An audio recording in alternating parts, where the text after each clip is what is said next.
pedagogía.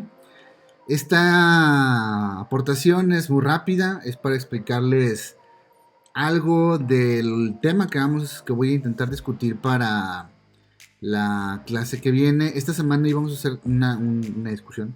No se va a poder, vamos a postergarla. Les iré avisando en la semana cuando la haríamos, pero voy a hablar acerca, otra vez un poco para terminar el tema de la educación en Grecia. Lo vamos a discutir en la clase en vivo. Y además una introducción a la filosofía, a la filosofía de la educación, que es el tema del que vamos a estar discutiendo en el bloque, ¿sí? En el bloque y en el semestre. Bueno, comencemos. Estamos viendo un repaso muy rápido acerca de lo que es la filosofía. Otra vez lo menciono, la filosofía occidental es esa ciencia que surge en Grecia.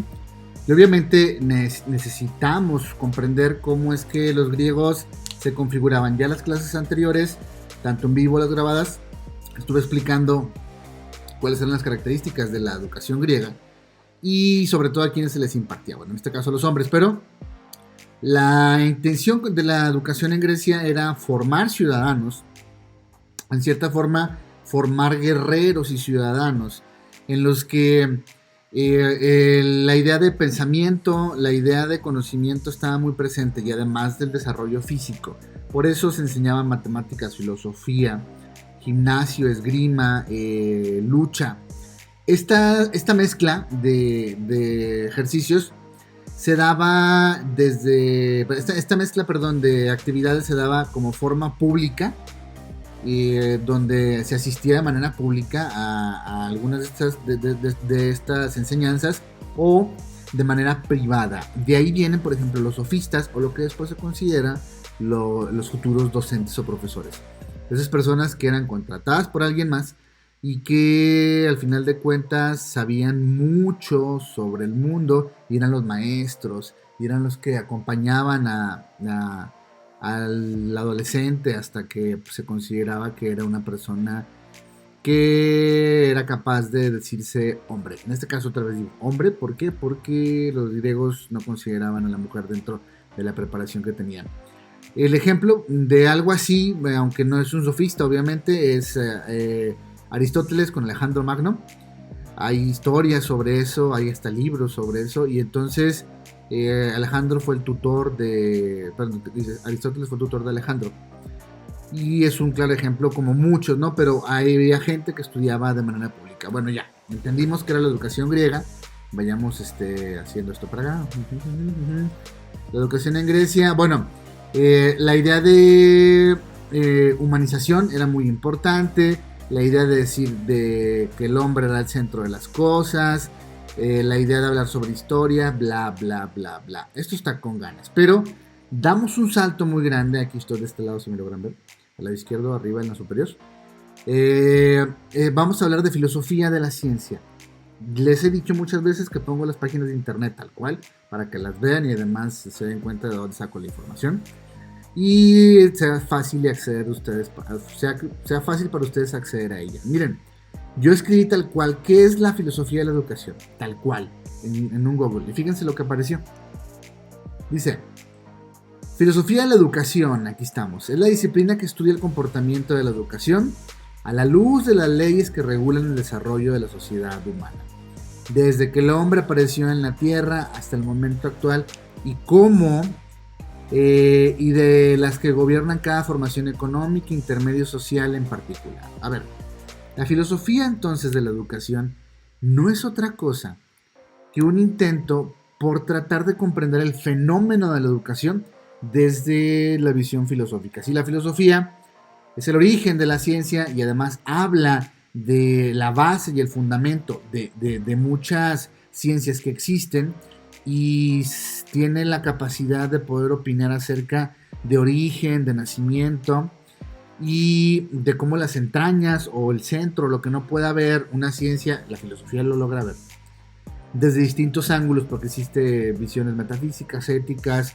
incluso hasta antropológicas acerca de un mismo tema. La filosofía los maneja. Entonces la filosofía de la educación habla de este fenómeno de la educación, cómo es que se fue dando. Obviamente mucho del aporte de la filosofía de educación parte desde la visión griega, pero hasta nuestros días nosotros podemos estar pensando cómo la manera en la que nosotros organizamos el sistema educativo afecta al mundo que vivimos. Si recuerdan, el semestre pasado que estuve hablando acerca de teoría de sistemas y cómo el sistema educativo actual o contemporáneo venía de este movimiento que se da no solo en la Revolución Francesa, sino en esa época donde la libertad y la emancipación son muy importantes y comienza a aparecer el rol complementario.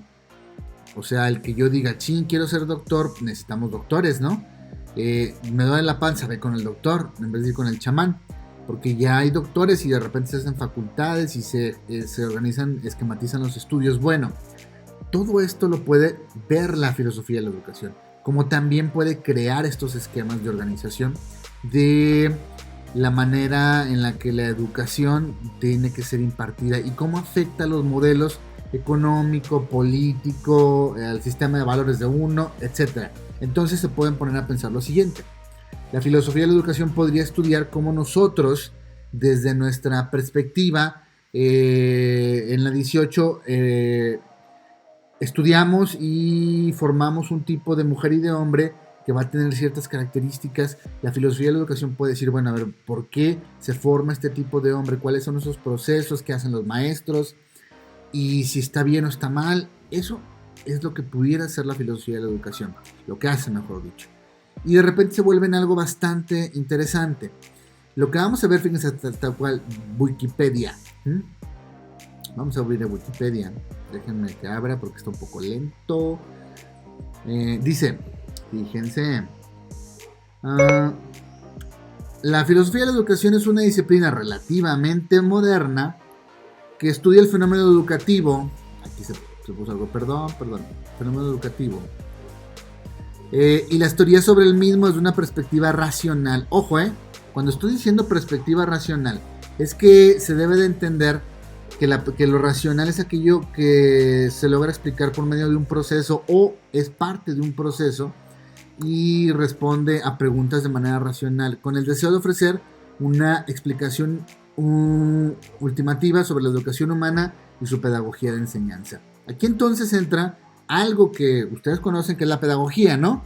De lo que estamos hablando, cómo se tiene que enseñar. La filosofía de la educación lo que va a hacer es este esfuerzo o esta tendencia por tratar de entender cómo es que la gente forma o cómo es que la gente permite en la que el niño tiene que entrar de determinada edad a la escuela y luego tiene que pasar por distintos grados y se le tienen que enseñar estos conocimientos y si no, pues entonces se va a volver loco o loca, yo qué sé. Este proceso de estar formando a las personas y decir que entran a tal edad, en este momento, es un esfuerzo de la pedagogía, pero obviamente la filosofía de la educación está dentro del pensamiento de la imaginación de la pedagogía, porque determina actitudes, acciones, procesos para decir, así se tiene que enseñar. Por ejemplo, es tan sencillo como, no es tan sencillo, es tan fácil, tampoco tan fácil, perdón. Es como si pensáramos lo siguiente: vamos a hablar acerca de un tema sobre sexualidad con niños. Entonces la primera pregunta es, ¿cómo les tenemos que enseñar? ¿Qué les tenemos que decir? O que en realidad, ¿qué es lo que ellos saben? ¿O cómo lo entienden? La filosofía de la educación, obviamente, desde la visión de la pedagogía, ayuda mucho a eso. Entonces, la siguiente clase, o en la clase en vivo, vamos a estar viendo unos modelos desarrollados para empezar a discutir sobre filosofía de la educación. Vamos a ver inicios también de cuándo nace y por qué es útil. De repente les puede servir para criticar algo dentro de su escuela o lo que ustedes están haciendo. Bueno, eso es todo, alumnas y alumnos. Nos vemos en la clase en vivo. Adiós.